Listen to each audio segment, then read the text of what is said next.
But when it comes to the corruption that is plundering, it's plundering America. There's been no more stunning example than Minnesota, where members of the Somali community have pillaged an estimated $19 billion from the American taxpayer. Oh, we have all the information. And in actuality, the number is much higher than that. And California, Massachusetts, Maine, and many other states are even worse. This is the kind of corruption that shreds the fabric of a nation, and we are working on it like you wouldn't believe. So tonight, although started 4 months ago, I am officially announcing the war on fraud to be led by our great Vice President, J.D. Vance.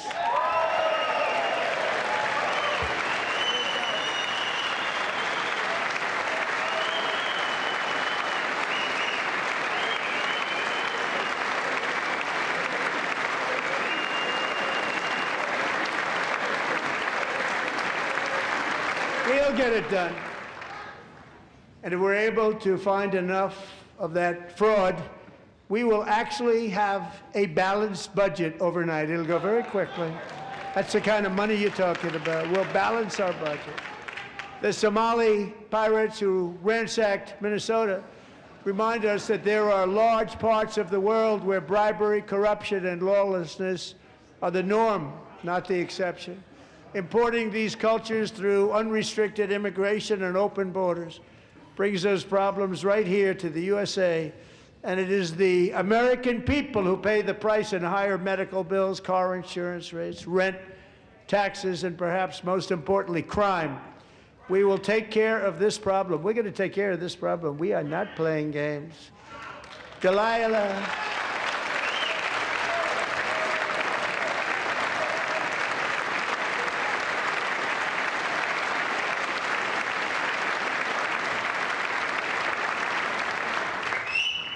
Delilah Coleman was only 5 years old in June 2024 when a 18-wheel tractor trailer plowed into her stopped car traveling at 60 miles an hour or more.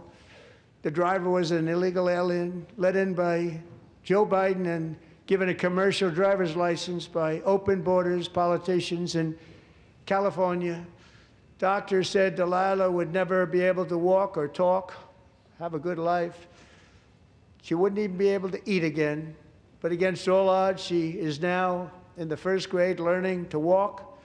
And she's here this evening with her dad, Marcus, a fantastic man. Delilah, please, you are a great inspiration. Please stand up.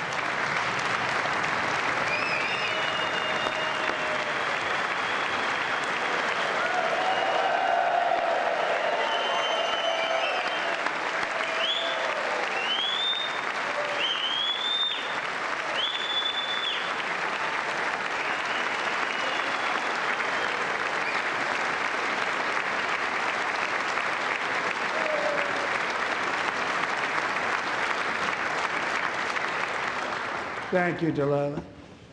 Many, if not most, illegal aliens do not speak English and cannot read even the most basic road signs as to direction, speed, danger, or location.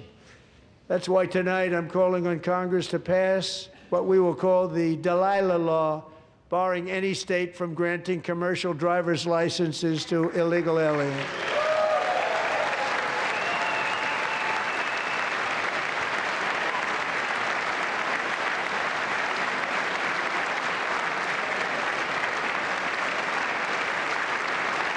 And yesterday, as you probably saw at the White House, I hosted a ceremony with Americans who lost their treasured loved ones to the scourge of illegal immigration. People came into our country, how we allowed this to happen with our open borders. These are the angel moms and families that for decades our government betrayed and our media totally ignored. It was terrible. Hard to believe, actually. In 2023, a 16-year-old high school cheerleader named Elizabeth Medina was supposed to perform in her town's Christmas parade, but she never arrived. Her mother, Jacqueline, went home to look for her, and she found her lying dead in a bathtub, bleeding profusely after being stabbed 25 times. Elizabeth's killer was a previously arrested illegal alien who had broken in and brutally extinguished the brightest light in her family's life, violently and viciously. Her heartbroken mother is in the gallery to remind everyone in this chamber exactly why we are deporting illegal alien criminals to our country at record numbers, and we're getting them the hell out of here fast. We don't want them.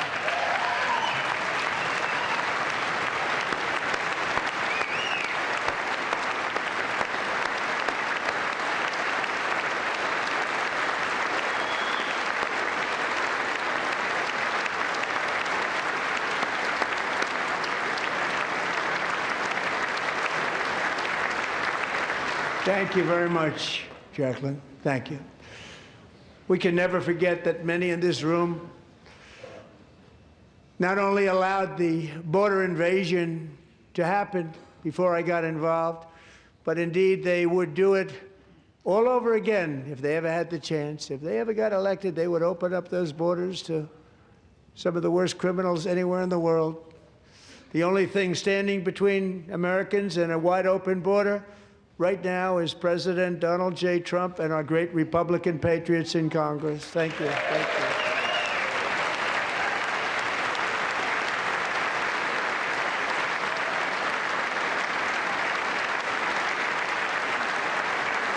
As we speak, Democrats in this chamber have cut off all funding for the Department of Homeland Security. It's all cut off.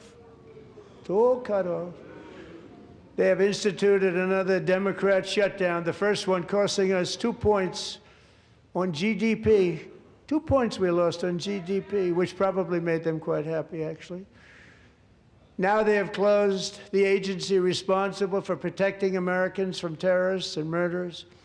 Tonight I'm demanding the full and immediate restoration of all funding for the border security, homeland security of the United States, and also for helping people clean up their snow. We have no money because of the Democrats, and it would be nice, we'd love to give you a hand at cleaning it up, but you gave no money. Nobody's getting paid. It's a shame. So you have to think about it. We have, in case you didn't know, a pretty large snowstorm out there. One of the great things about the State of the Union is how it gives Americans the chance to see clearly what their representatives really believe. So tonight I'm inviting every legislator to join with my administration in reaffirming a fundamental principle.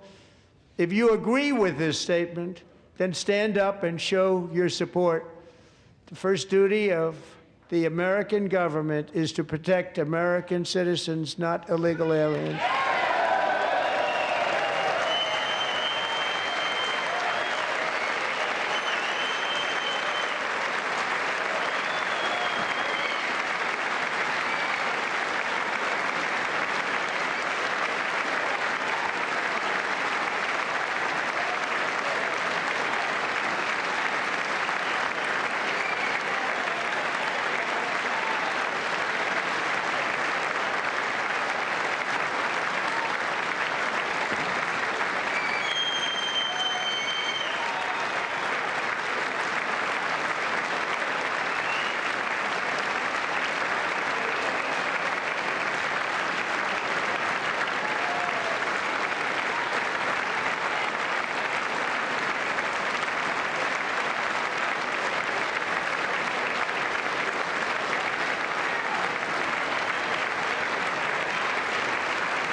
Isn't that a shame? You should be ashamed of yourself not standing up. You should be ashamed of yourself. That is why I'm also asking you to end deadly sanctuary cities that protect the criminals and enact serious penalties for public officials who block the removal of criminal aliens. In many cases, drug lords, murderers all over our country, they're blocking the removal of these people out of our country, and you should be ashamed of yourself. Yeah.